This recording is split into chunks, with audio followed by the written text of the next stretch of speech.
دوسرا مسئلہ زکوٰۃ فطرہ کی مقدار.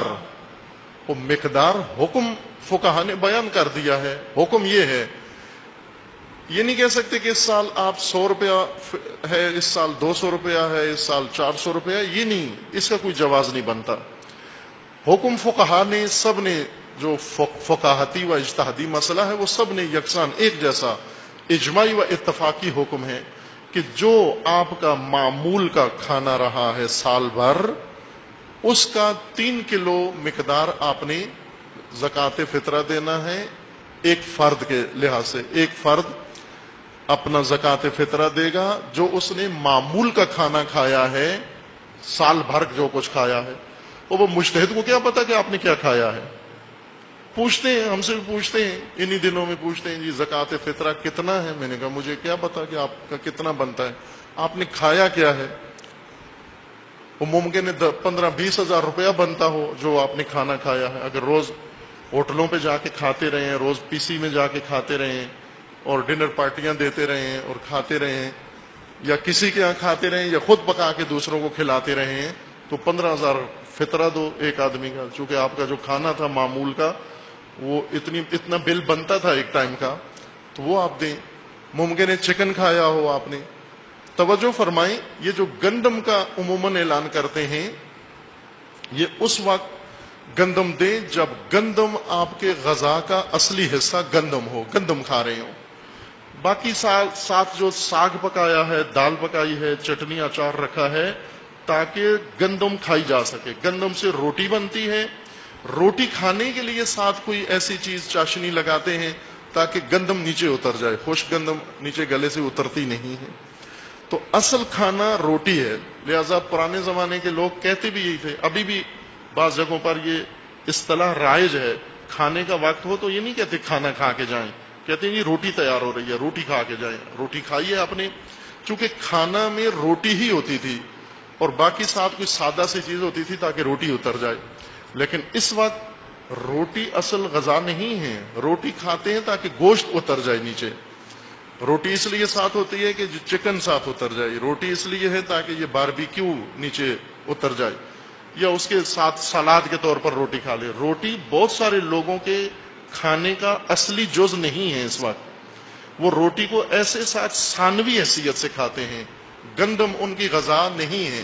ان کی غذا باربیکیو ہے، ان کی غذا چکن ہے، پیزا ہے، برگر ہے. میکڈونلڈ سے جو سال بھر کھاتے رہے ہیں تو وہ 3 کلو میکڈونلڈ برگر جو کھایا ہے اس کا حساب کریں گے، زکوٰۃ اس طرح سے دیں گے، اور اس وقت آپ کا ذمہ ادا ہوگا.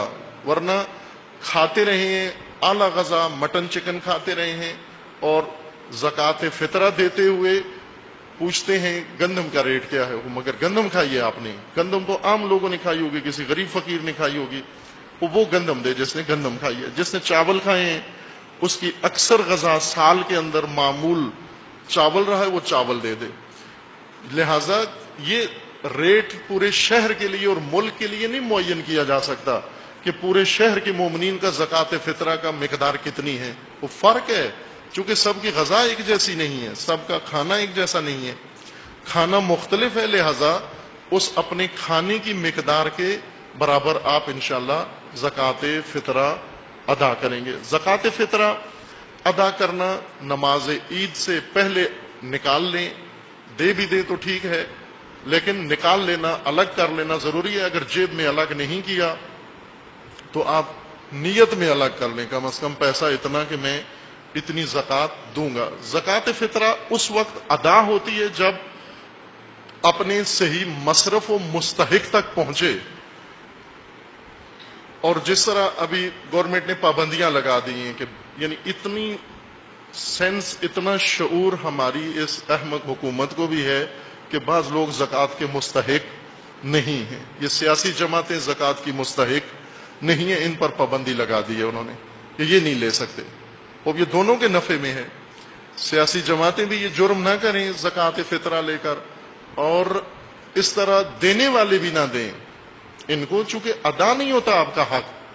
اگر آپ نے زکوٰۃ فطرہ دے دیا کسی سیاسی پارٹی کو، آپ کو دوبارہ نکالنا پڑے گا. یہ زکوٰۃ ادا نہیں ہوئی، یہ واجب ادا نہیں ہوا.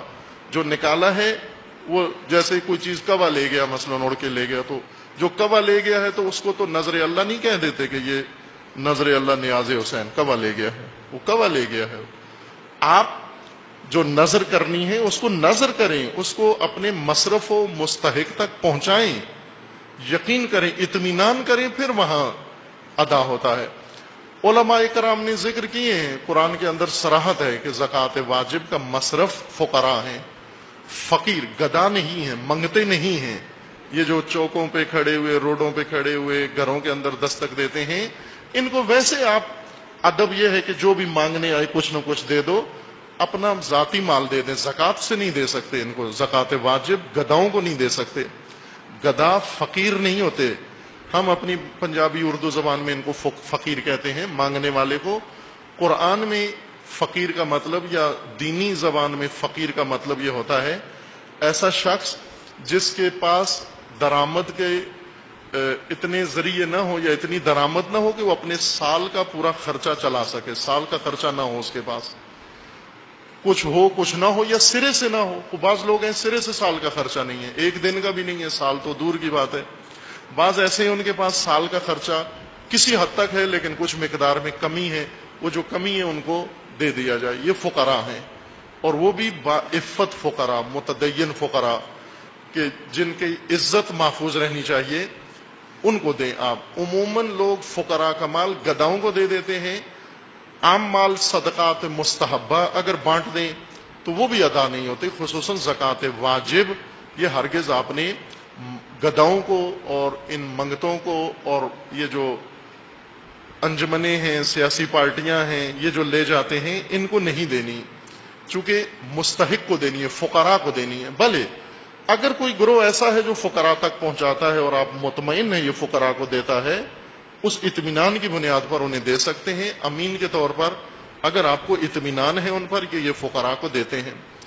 اور مسئلے کی تصریح کی خاطر میں عرض کر لوں کہ جتنے بھی مالی واجبات ہیں علماء کرام نے اس کے لیے ذکر کیا، چونکہ ایک مصرف مالی واجبات کا فی سبیل اللہ ہے، سبیل اللہ میں مالی واجبات اپنے دیں، خمس، زکوٰۃ، فطرہ، صدقات، یا دیگر جو آپ کے ذمے کسی وجہ سے بھی مالی واجبات آ جاتے ہیں۔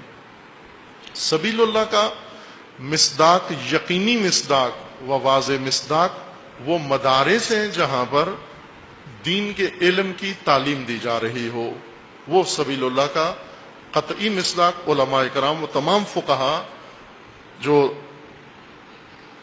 یقین کے ساتھ فتویٰ دیتے ہیں کہ اگر یہاں پر دو تو آپ کا ذمہ بری ہو جاتا ہے، وہ بھی ایسے مدارس جہاں پر دین پڑھایا جا رہا ہو، نہ کہ جہاں نہ یہ عمل نہ ہوتا جا رہا ہو، فقط بورڈ لگا ہوا ہو اور اس کے اندر تعلیم دین یا تربیت دینی نہ ہو رہی ہو۔ پس فقراء ایک مصرف ہے زکوٰۃ فطرہ کا، اور سبیل اللہ دوسرا مصرف ہے۔ سبیل اللہ کا یقینی مصداق تمام فقہا کے اتفاق سے، فتویٰ سے، وہ مدارس دینیہ ہیں جن کے اندر یہ تعلیم کا نظام ہو رہا ہوگا۔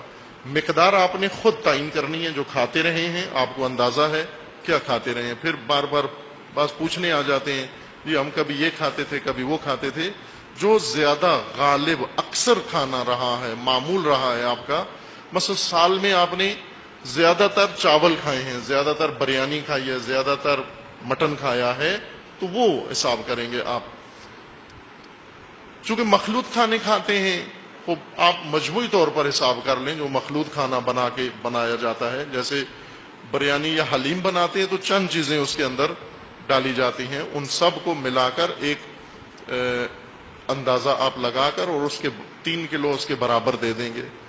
کچھ مقدار احتیاطاً دے دیں تاکہ یقین ہو جائے کہ جو میں نے دینا تھا وہ ادا ہو گیا۔ مثلا اگر آپ کا فرض کریں 500 بنتا ہے فطرہ، تو آپ 600 دے دیں تاکہ یقین ہو جائے آپ کو کہ جو میرا حساب بنتا تھا وہ میں نے دے دیا ہے۔ یہاں پر اللہ تعالیٰ سے ڈسکاؤنٹ نہ لیں، یہ ضرر میں ہے، یہ خسارے میں ہے، یہاں بچت نہ کریں، چونکہ واجب ہے، واجب یقین کے ساتھ ادا ہو جائے تو انسان بری و ذمہ ہو جاتا ہے کہ انشاءاللہ خداوند تعالیٰ آپ کے عبادات، صیام و قیام و طعام و اطعام، اور انشاءاللہ یہ زکوٰۃ و فطرہ و تمام کارائے خیر و نیات خیر جو آپ نے وہ تمام مومنین نے انجام دیے ہیں، خداوند تعالیٰ اسے احسن طریقے سے قبول فرمائے انشاءاللہ۔